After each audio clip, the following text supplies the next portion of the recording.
Hey class, welcome back to the second part of this session on setting up your forecasting and also your budget sheets for your startup business.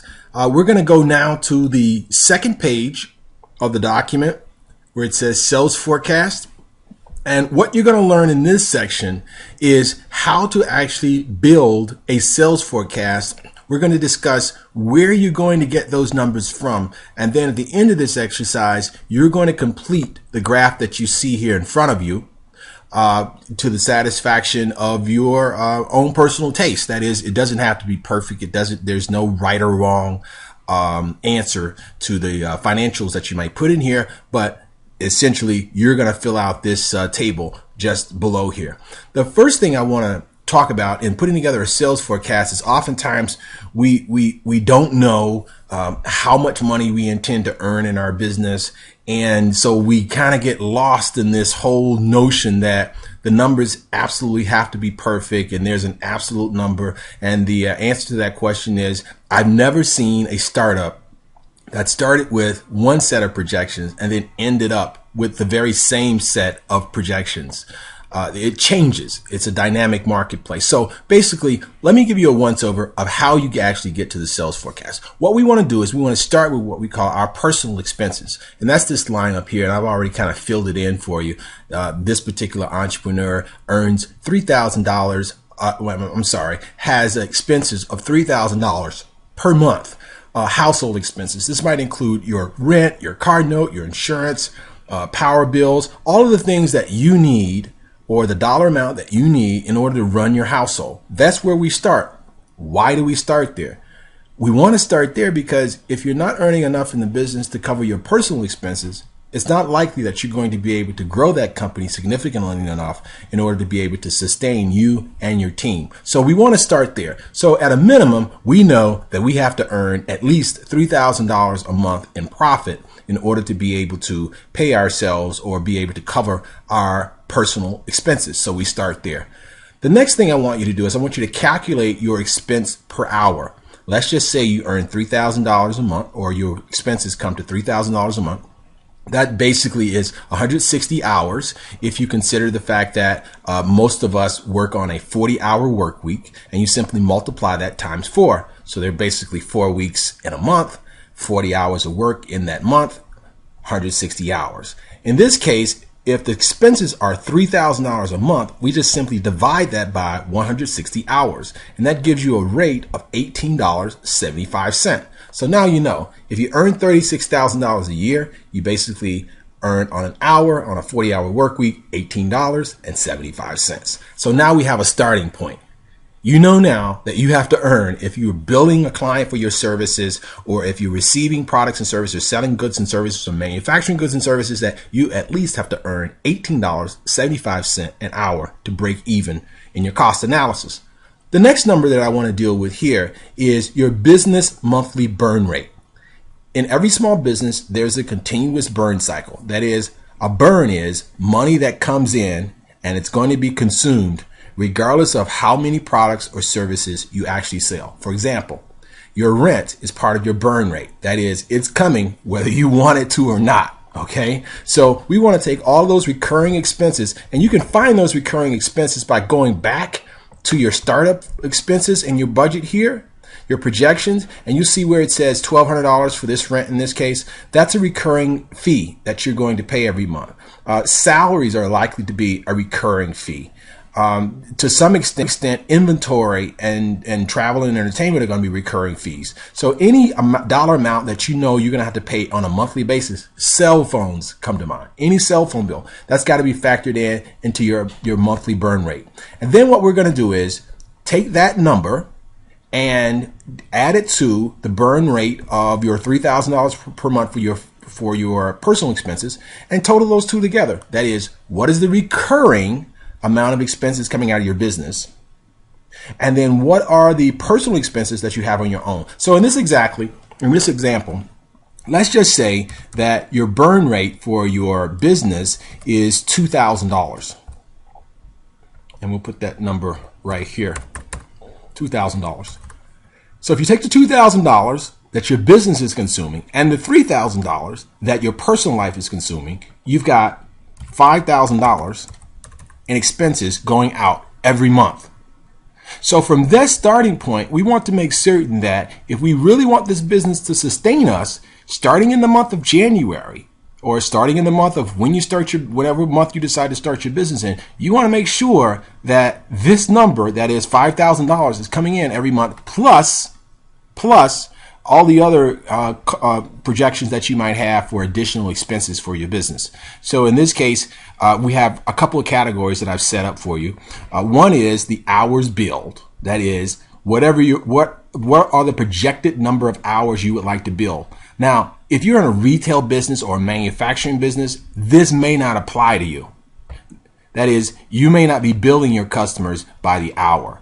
But if you are a professional services person, a consultant, or whatever, you may say that your target rate per hour should be $50 an hour.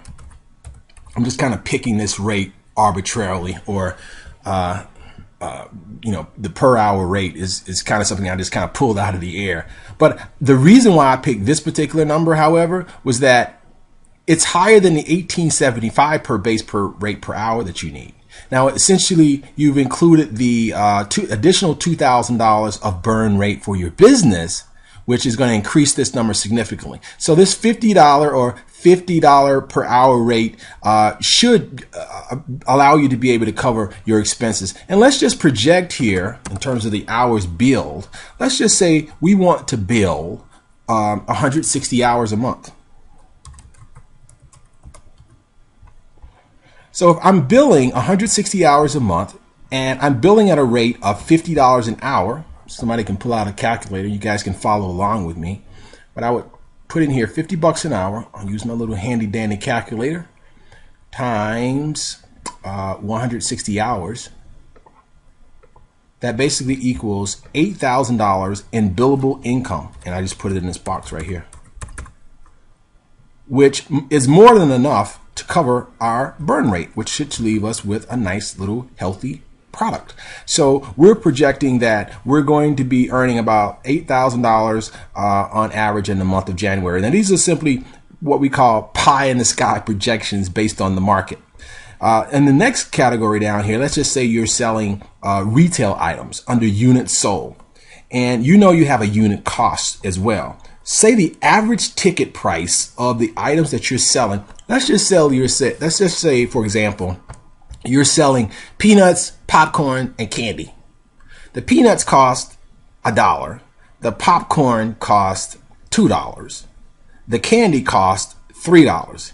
If you take $1, $2, and $3, and you average out the cost for each of those three items, you're probably going to get at about $2 and some cents. So now you know that your average per unit cost is, let's just say, $2.50. All right. If you have a big retail store or you have a lot of items in your store, then you want to take all of the items that you sell, from the smallest toothpick to the biggest piece of equipment, add all of those items up together to come up with an average ticket price, or average price per transaction, or per unit in this case. We will also examine the units sold. So now we're going to estimate that we're going to sell 150, in terms of numbers, units of these particular widgets. So if I know if I'm selling 150 of those widgets, 150 times $2.50 per widget is $375. Now, of course, we all know that you want to earn more than $375 selling those widgets in the month. Why? Because we're going to be in trouble if we don't. But these are basically the two formulas that you would use in order to calculate your individual categories. In this space just below where it says categories, I want you to fill in the product or service that you're going to be selling. In my case, I have about 3 different product lines. I'll call this web design. One category. Your category could be anything you want it to be, or any service or product that you're selling. Web design. We'll put software development, and then we'll put business consulting in this category. And what I'd like to do is just kind of gauge what I think I can earn each month in web business. Let's just say I'm going to target $2,500 in income from my web business. And then I want to earn, say, $1,200 for my software business. And then in business consulting business, I want to earn, say, another $2,000. So the total projected sales then is not this number up here. These are the maximum hours that we might bill. We want to break those sales categories down by the particular product or service that you're selling. And then you total those together. So the number that appears here on the bottom line would be 2,500, which is 2,500 plus 1,200, which is 5, 6, 7, 37, 3, 4, 5. What we got here? 5, 7, 2, 4, 5. That's $5,700. So we put $5,700. $700. There we go. Come on, Jeff, get it together. $5,700 on this line, and that becomes the projected income or sales forecast for these product categories. Now, don't get lost in this project, okay?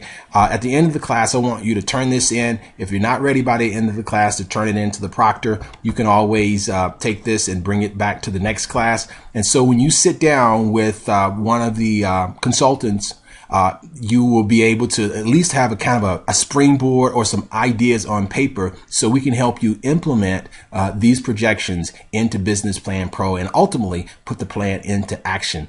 Thanks for sitting through this session. I hope you got a lot out of this. Sorry I couldn't be there, but I look forward to the next class. And if you have any questions or you just want to chat about this, set up a time to meet with me, or you can shoot me an email or a text. Talk to you guys later. You've been great.